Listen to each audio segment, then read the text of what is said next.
Godina Baalee aanaa madda walaabuutti manni murtii aadaa sadarkaa godinaatti hundeeffameera. Abbootii gadaa fi namoonni sirna hundeeffamaa kana irratti argamanii yaada kennaniin hundeeffamuun mana murtii aadaa ragaa sobaa fi deddeebii abbaa dhimmaa kan hambisu ta'uu himuun hundeeffamuu mana murtii aadaattis kan gammadan ta'uu dubbataniiru. Namni kun yoo wal dhabu dura awwala ollaan laalama. Ollaan kun waan isaa wanti wal dhaban beeka, keessoo isaa beeka. Achirraa ka'ee dabarfannaa gara jaarsaa gaha. Garri jaarsaa kun warra ollaa kakaleessa dubbate kan as fidee haqummaa kana laala. Haqummaa kana yoo laalu namni kun dhugaa argata. Maaliif baasii takkaan malee?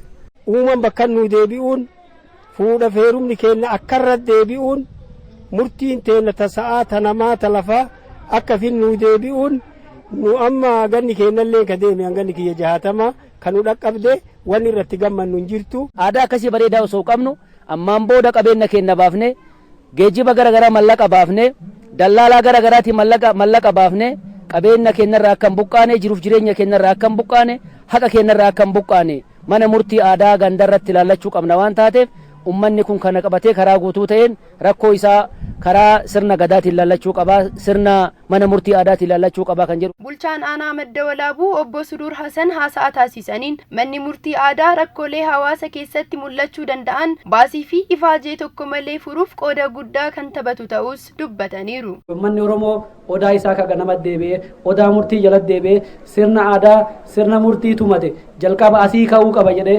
keessumattuu mana murtii aadaa godina Baalee fi waajjira hawaasummaa godina Baalee akkasumas hooggantoonni qaamoleen murtii kana dabarsitanii odaa keenya kakaleessaa jala deebinee murtaa'uu qaba. Itti gaafatamtuun waajjira aadaa fi turizimii godina Baalee aadde Roobdaa Jaarsoo akka jedhanitti ragaa sobaa hambisuudhaan dhugaa hawaasaa lafa qabsiisuu keessatti manni murtii aadaa gumaacha olaanaa kan qabu ta'uu himuun namoonni mana murtii aadaa kana keessatti filatamanis quuqamaa fi karaa qulqullina qabuun tajaajila hawaasaaf kennuu akka qaban dhaamaniiru. Rakkoo ofii achumatti akka hiikkachuu danda'u.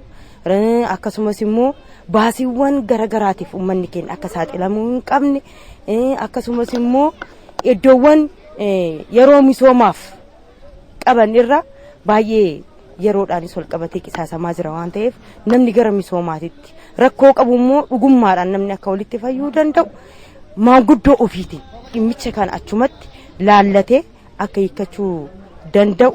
Bakka bu'aan bulchaa godina Baalee obbo Seifaddiin Hasan haasawa taasisaniin adeemsi falmii mana murtii yeroo kan fudhatu waan ta'eef hawaasni yeroo isaa hojii guddinaa fi misoomaa irratti dabarsuu qabu falmii mana murtii gaggeeffamuuf akka oolchu taasisaa turuu himuun hundeeffamuun mana murtii aadaa waldhabdee uumamuu fi dararamaa hambisuun karaa nagaatiin akka hiikamu gochuu keessatti gahee olaanaa kan qabu ta'us ibsaniiru.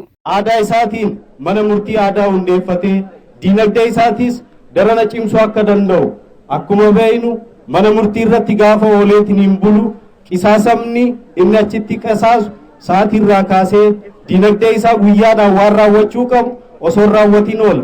Kanaaf kanarraa kaa'amee uummanni Oromoo qa'ee isaatiitti iddoo jirutti mana murtii aadaa ofii hundeeffatee gaaddisa jalatti sirna gadaatiin gaaddisa isaa jalatti akka gurmaahee murtii mataa isaa dabarfatu gahee olaanaa taphatee